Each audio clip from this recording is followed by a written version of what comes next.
Welcome to Restoria. I'm Arthur, and this is your quiet place for gentle bedtime stories. Get comfortable, take a breath, and let the story slow your thoughts and ease you softly into sleep. The slow morning at the lake. Marit woke into the upper room of the cabin well before the sun. The window beside the bed held that deep blue the sky takes on in the long hour before first light, and along the lower edge of the glass a paler band had begun to lift, no more than a breath of grey gold along the ridge where the pines met the sky. She lay beneath the wool blankets without moving. The cabin smelled faintly of pine resin and of last night's birch fire in the iron stove downstairs, and beneath those, the older smell of the lake itself, the cold, clean water smell that drifts through every cabin built close to a body of water. She turned her head against the pillow. The mattress had settled into the shape of many sleepers across many summers, and her body lay easily within its hollow. The blankets along her shoulders were heavy in the easy way that wool is heavy, and she stayed beneath them without any wish to move, listening to the sounds of the cabin around her. The sounds were small ones: the creak of the cabin's beams settling into the cool air, the faint tick of the wind-up clock in the room downstairs, the spring of which had been wound the night before, the lap of water far below the cabin against the wooden dock, the sound a lake makes when there is no wind and no boat and no body in the water, only the breathing of the lake itself rising and falling in long inches against the boards. Beneath all of these, the murmur of pine in the upper air, the kind of murmur pine trees make when there is barely any wind moving through their high branches, but they have been there long enough to murmur at any hint of moving air. A single early bird sang somewhere along the ridge above the cabin.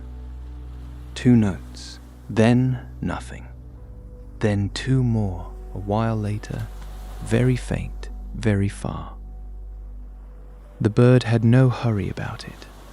Whatever it was singing for would be there in 5 minutes, in 10, in 20. After a while, she slid out from beneath the blankets. The wooden floor was cool through her bare feet, but not cold. The kind of cool wooden floors are in the early morning of summer, when the night air has come in through gaps in the boards and laid its faint chill along the wood. She pulled on a long wool cardigan over her nightshirt and a pair of loose linen trousers, and walked across the upper room in her bare feet to the narrow stairs that led down into the kitchen. The stairs were old and a little steep.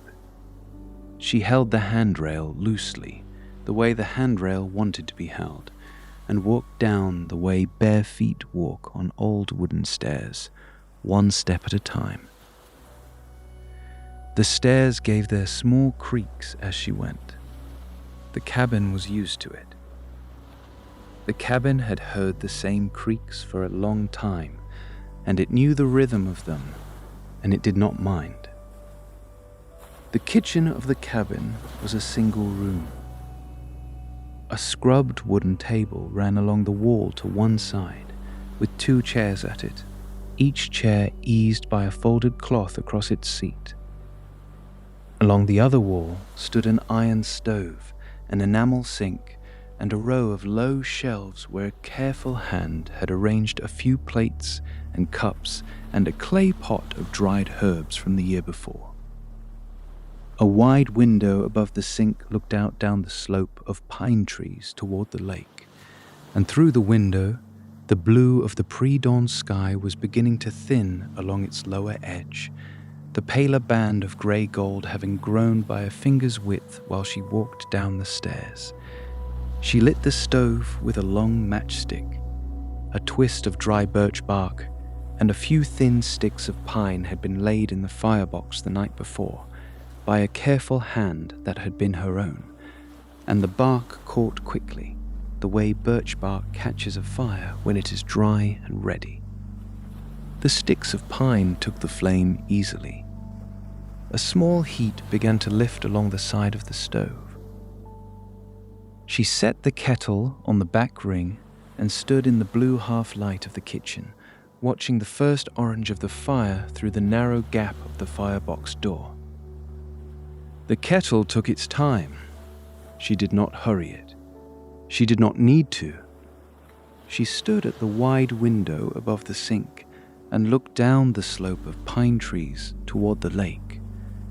The slope was lit very faintly by the grey gold of the lifting dawn, and the trunks of the pines stood in their long rows, dark against the paler fog that had come up off the lake during the cool night and lay now in a pale layer along the wide curve of the water.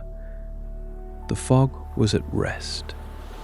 It did not move. It sat there, pale and unhurried, like a coverlet laid across the lake by a careful hand who had wanted the lake to sleep a little longer. The dock at the bottom of the slope was not visible from here. The fog had taken it. A thin, pale line where the fog met the water edge of the slope ran along the lower edge of the view, and beyond that line the wide, pale layer stretched away into a grey shape that might have been the far shore, or only more fog, or the meeting place of one pale thing with another, without any hurry to be told apart. A small bird shape moved across the upper edge of the fog and was gone. The trace of its passage was not even a sound. It was only the noticing of a thing the eye had caught without the mind being asked to remember. The kettle began to murmur on the back ring, not yet whistling. Only the kind of murmur a kettle makes when the water inside it is just beginning to come up to the boil. Marit took down a clay cup from the lower shelf, a twist of tea wrapped in waxed paper from a tin on the shelf above, and a brown teapot from beside the tin. She put the tea into the teapot, lifted the kettle off the ring just before it whistled, and poured the hot water over the leaves. The leaves opened in the brown teapot, releasing their color, and the smell that came up was of cut grass and something flowery, the kind of tea that has lived in a tin in a cabin for a long time and has taken on the smell of the cabin as well as the smell of itself. She poured the tea into the clay cup, and the sound of the pouring filled the kitchen for a while. She held the cup in both her hands. The clay was hot against her palms. The smell of the tea rose up to her face. She took a small sip.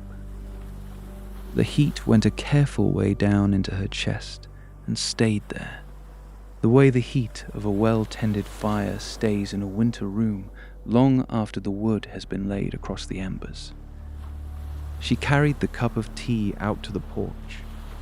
The porch ran along the front of the cabin, facing down the slope toward the lake, and the wooden boards of it had been laid many summers ago by a careful hand who had chosen long pieces of pine that would last.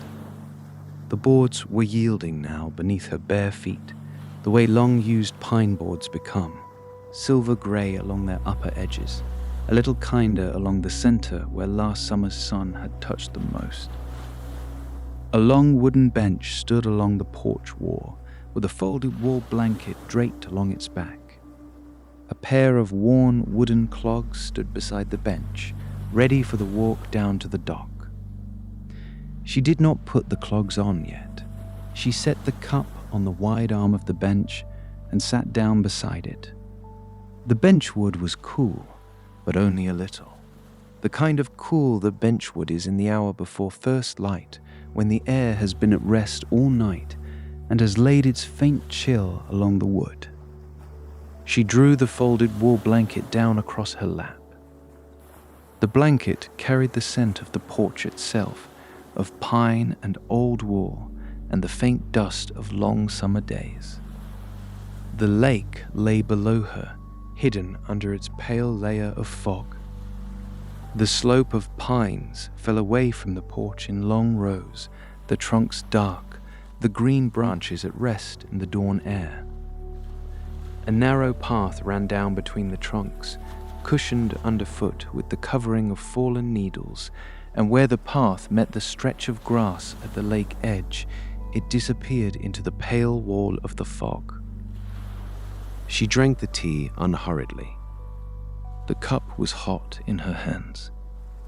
The murmur of the pine trees came down to her through the dawn air. The single early bird sang again, 2 notes, somewhere along the upper ridge. The grey gold along the lower edge of the sky deepened toward a faint rose. The deep blue above the rose paled a little, the kind of blue that sits at the upper edge of an early summer dawn before the warmer colours have come up to crowd it. A breath of air came up the slope from the direction of the lake, carrying the cold water smell, the pine smell, the earth smell of the long night. The fog along the lake did not move. The layer of pale held where it was, waiting for the light to lift it.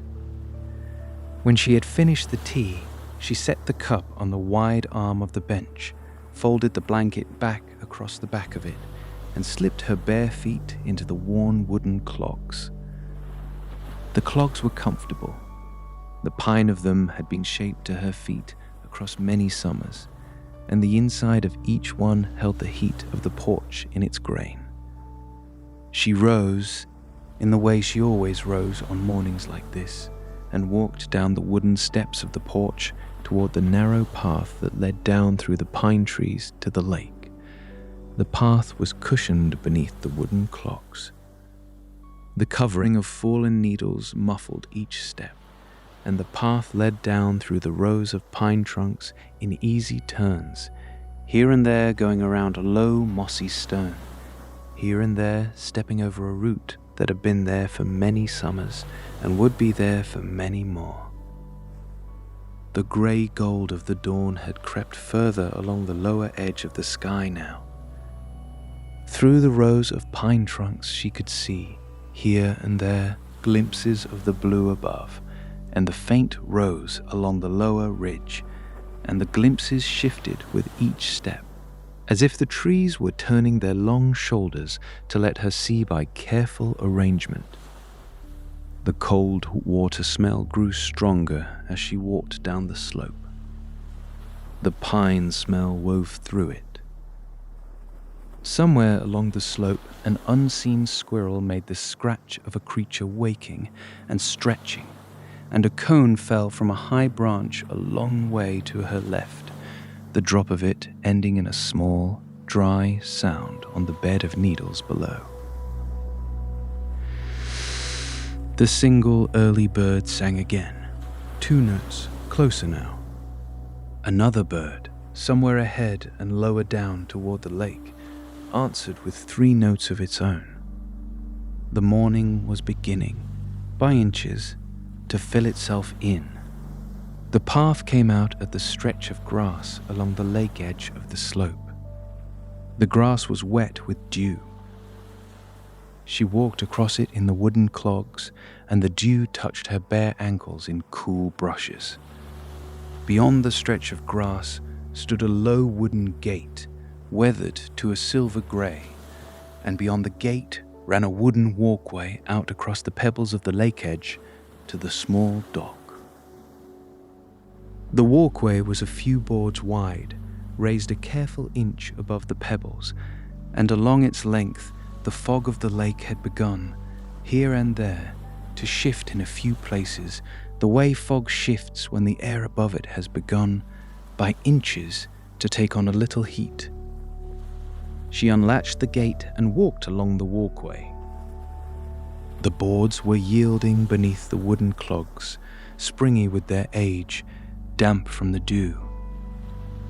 The fog of the lake was close now. She walked into it, one step after another, and the pail of it gathered around her shoulders and her hair and the wool of her cardigan. The fog smelled of the lake, of cold, clean water and faint river stones and the something that water gives off when it has been at rest for a long night. The dock came up out of the fog, a square of long-used pine, 4 boards wide, 8 boards long, set into the rest of the water.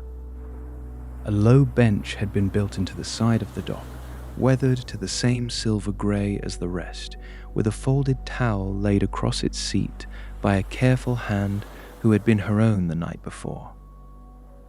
A wooden rail ran along 3 sides of the dock, the rail's wood eased by the touch of many seasons.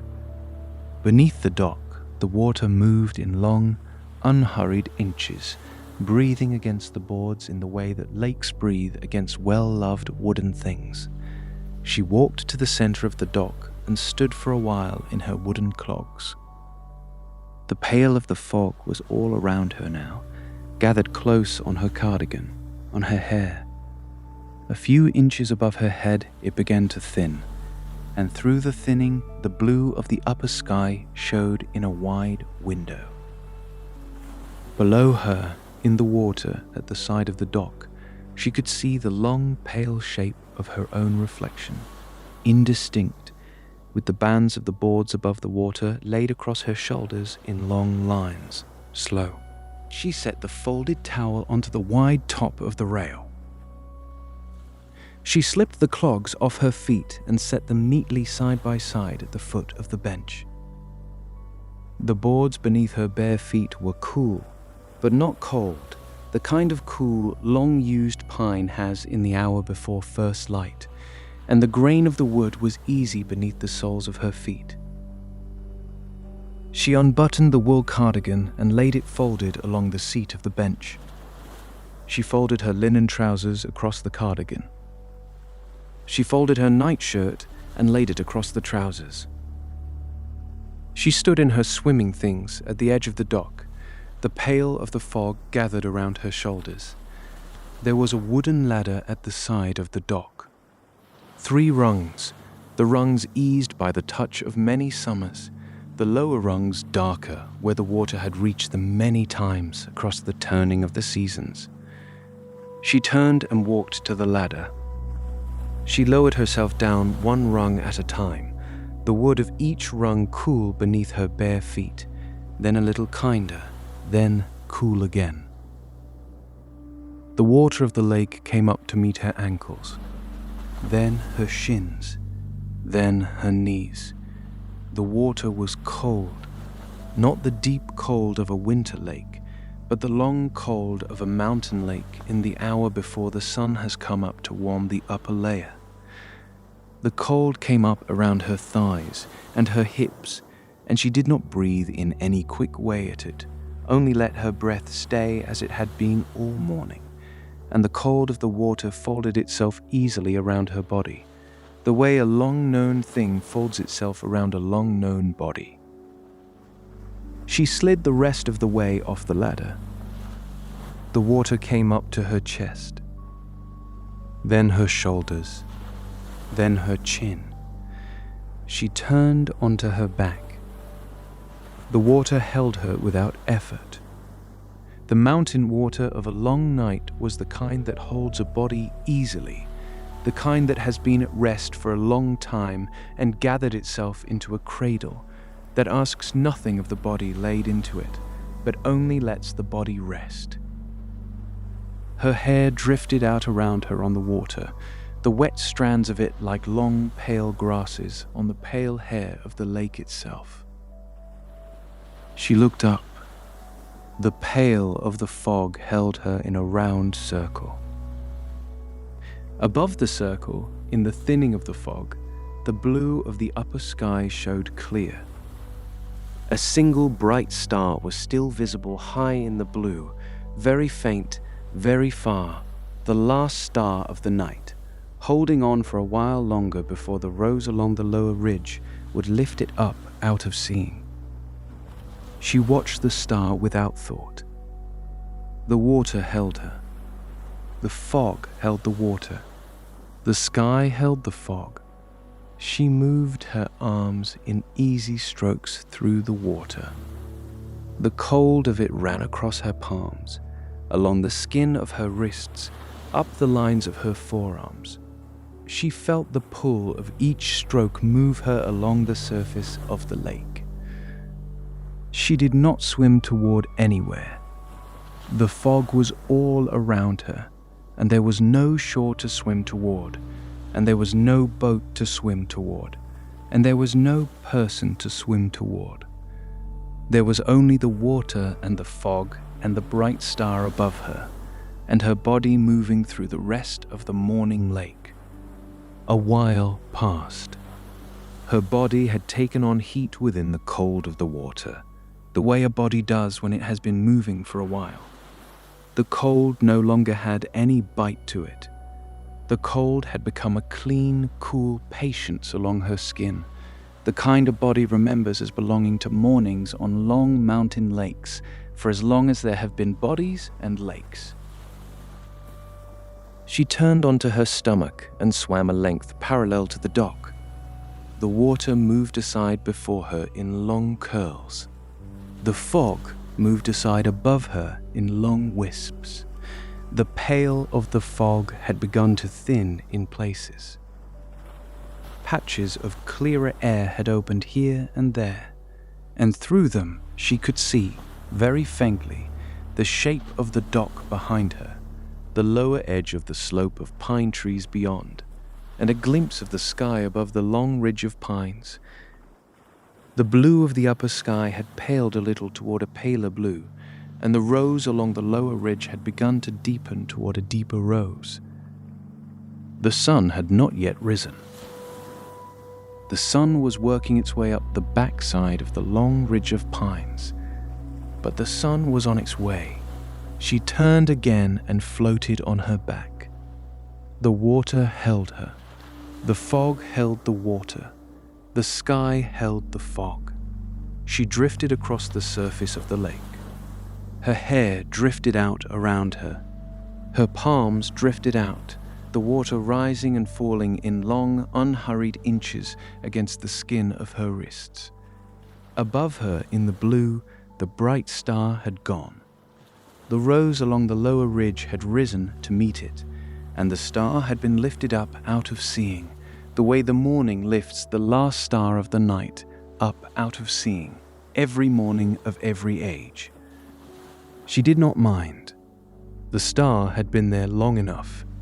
The morning was here now.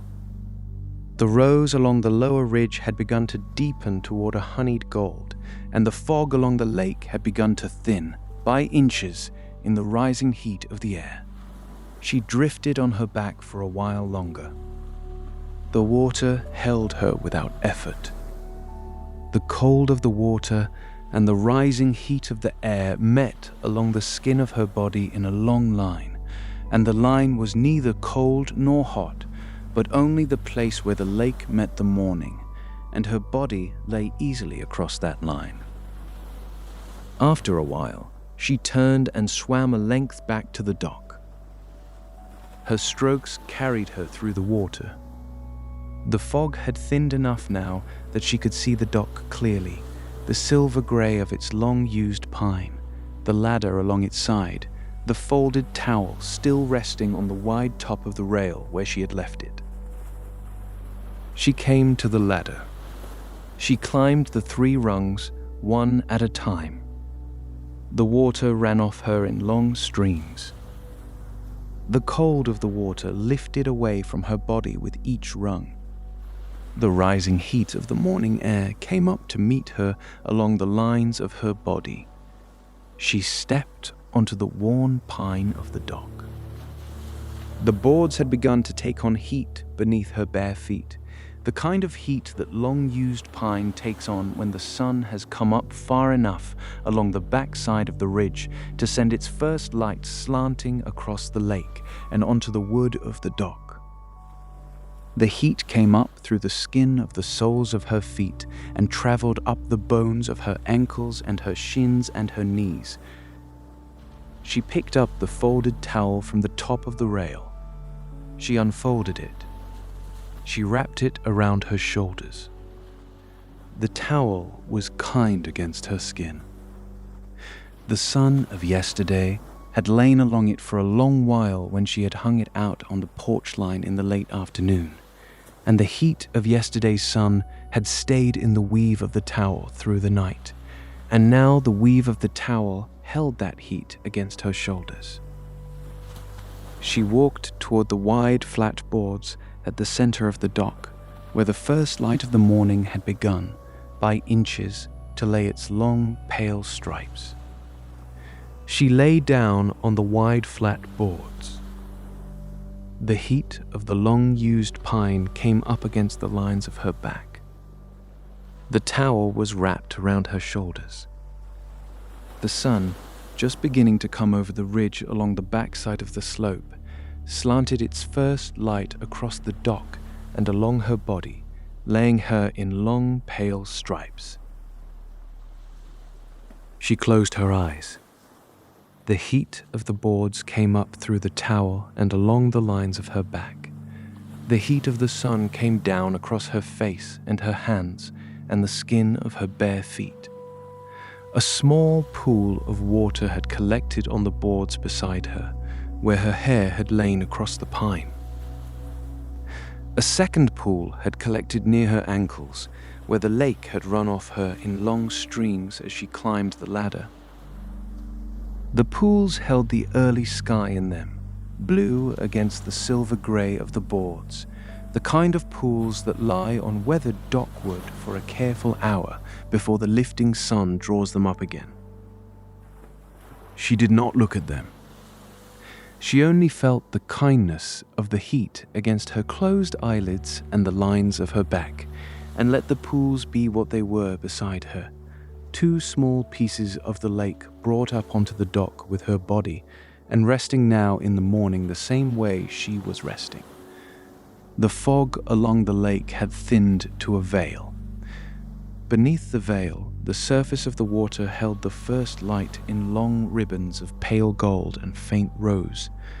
The veil itself glowed in the first light, the way fog glows in the first light of any morning along any mountain lake. A few sounds came up out of the lake edge now. The splash of a fish along the far shore.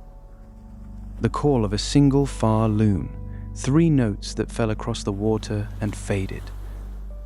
The murmur of the pine trees along the slope above the cabin. The first light grew. The rose along the lower ridge deepened toward a honeyed gold. The fog thinned further. The heat of the boards beneath her back deepened. The heat of the sun on her face deepened. She lay on the wide, flat boards of the dock without moving. Her shoulders eased along the long-used pine. Her hands rested at her sides, palms turned a little upward, the way hands rest when they are no longer holding anything. A while passed. She did not know how long. She did not need to know. The morning did the knowing. The morning had been doing the knowing for a long time, on long lakes, on weathered docks, beneath fogs and first lights, for as long as there had been lakes and docks and fogs and first lights. Her body lay along the boards in the way that long-known bodies have lain along long-known boards on long-known docks for many summers, and the morning lay along her body in the same way. She let her hands grow heavier at her sides.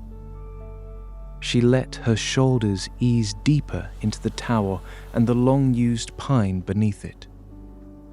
She let her face ease beneath the heat of the sun. The murmur of the pine trees along the slope above the cabin came down to her very faintly across the air. The call of the single far loon came once more, 3 notes, fading. The water beneath the dock breathed in long, unhurried inches against the boards. After a long while, she opened her eyes. The sky above her had paled to a clear, pale blue, the kind of pale blue that early morning skies become along mountain lakes when the fog has thinned to a veil and the first light has lifted a handful of golden inches above the long ridge of pines. A single white cloud lay along the upper edge of the long ridge, the kind of white cloud that gathers along ridges in the first hour of long summer mornings. She watched the cloud for a while. It did not move. It only sat along the upper edge of the ridge. She turned her head a little against the towel. The water beneath the dock moved in long, unhurried inches at the side of the boards. A water skater drifted across the surface of the lake in easy patterns of small circles, the kind of patterns water skaters make on summer mornings on mountain lakes. She watched it for a while. It moved across her view, paused near the corner of the dock, and drifted out of sight along the thinning veil of the fog. The first light deepened toward a honeyed gold. The veil of the fog thinned further. Beyond the veil, by inches, the long pale shape of the far shore began to come into view. The long dark line of pines along the far shore lit faintly along their upper edges by the sun. The heat of the long-used pine beneath her back grew kinder.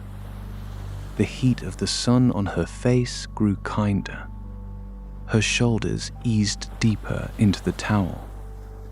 Her hands grew heavier at her sides. Her eyes eased in the way they took in the details of the morning.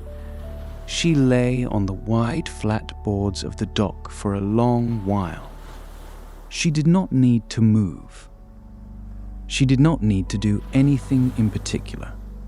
The morning was being kept for her by the lake and the fog and the sky and the pine trees along the slope above the cabin, and she only needed to lie at the center of the keeping and let it keep her. After a while, she sat up. The towel slid down along her shoulders. She drew it back up around them and let it rest along her arms. She sat with her bare feet flat on the long-used pine, her hands resting in her lap, her eyes on the surface of the lake. The heat of the sun lay along the skin of her face. The heat of the long-used pine lay along the skin of her bare feet.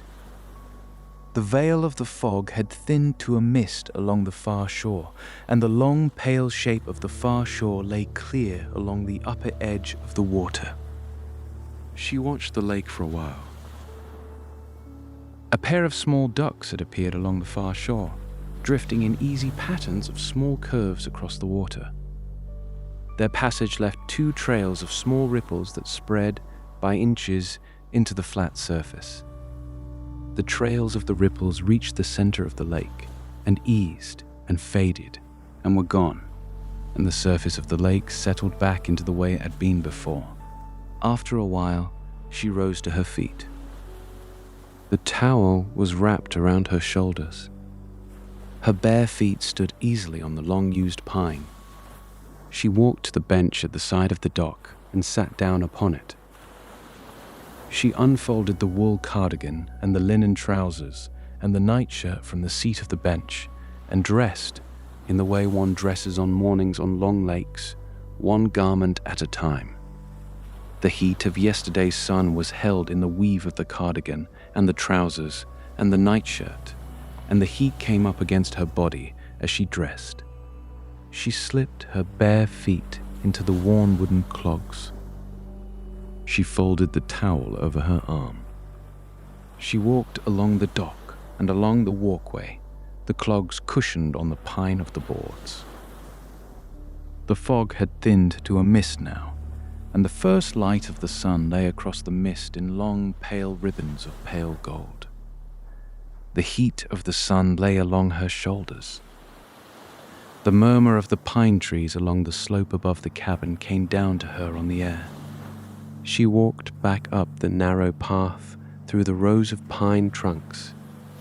The heat of the sun had begun to lift the dew from the bed of fallen needles, and the air along the path carried the pine smell more clearly now, the heat lifting it up out of the night and into the morning. She walked unhurriedly.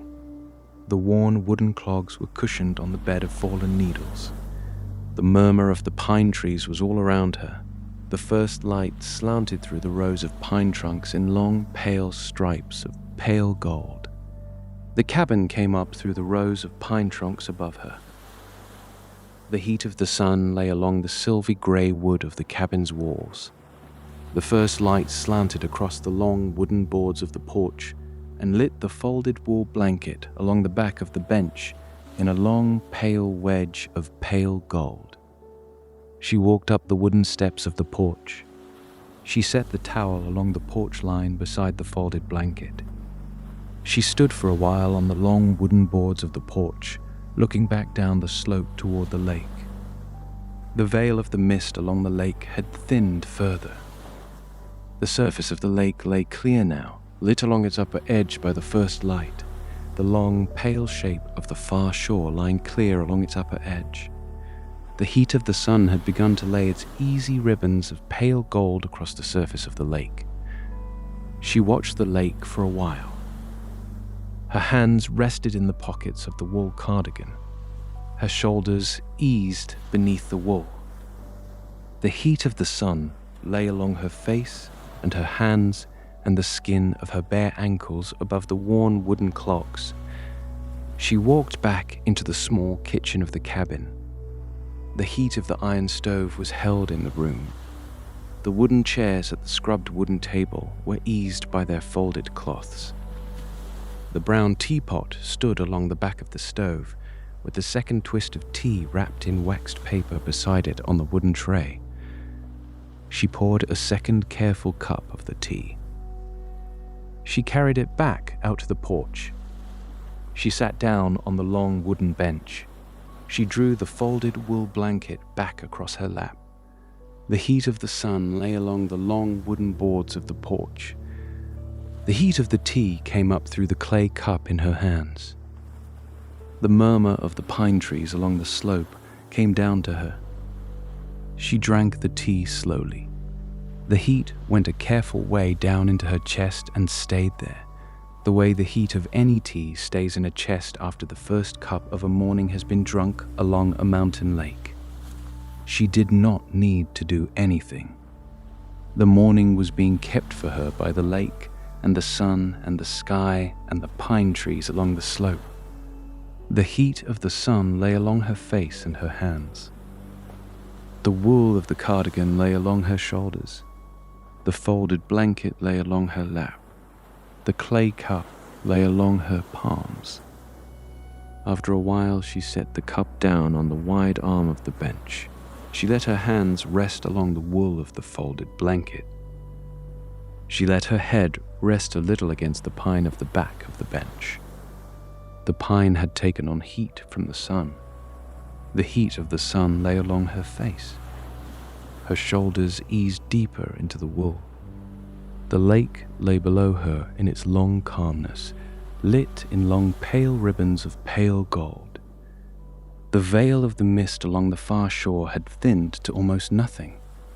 The surface of the water held the sky in a long pale mirror, blue meeting blue along the long pale shape of the far shore. The pair of small ducks drifted across the surface of the lake. A loon called once, 3 notes, and fell silent. The murmur of the pine trees came down to her on the air. She let her eyes close. The heat of the sun lay along the inside of her eyelids, kind and steady. The murmur of the pine trees came down to her on the air. The water of the lake breathed in long, unhurried inches against the pebbles of the lake edge below. The wool of the cardigan lay along her shoulders. The folded blanket lay along her lap. The pine of the back of the bench lay along the back of her head. She drifted towards sleep. Not all the way. Just into the place that comes before sleep, where the body has eased but the mind is wandering, drifting from one thing to another the way a leaf drifts on a stream. She thought of the water of the lake. She thought of the fog above the water. She thought of the bright star in the blue. She thought of the heat of the long-used pine of the dock beneath her back.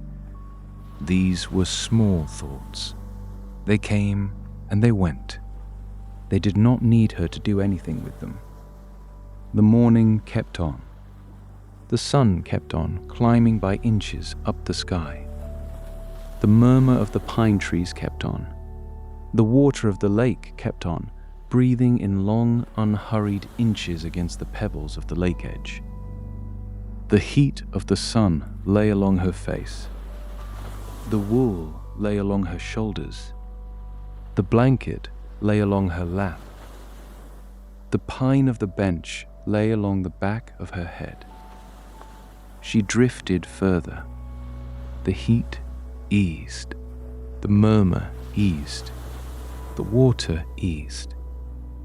The water eased. Her shoulders settled deeper. Her hands grew heavier. Her eyes had closed without her having to close them. The morning held her. The bench held her. The wool held her. The blanket held her. The boards of the porch held the bench, and the cabin held the boards, and the slope of pine trees held the cabin, and the lake held the slope of pine trees, and the sky held all of it. She was held by all of it. She held all of it. The keeping and the being kept were the same thing. They had always been the same thing. She drifted. She came back. She drifted again.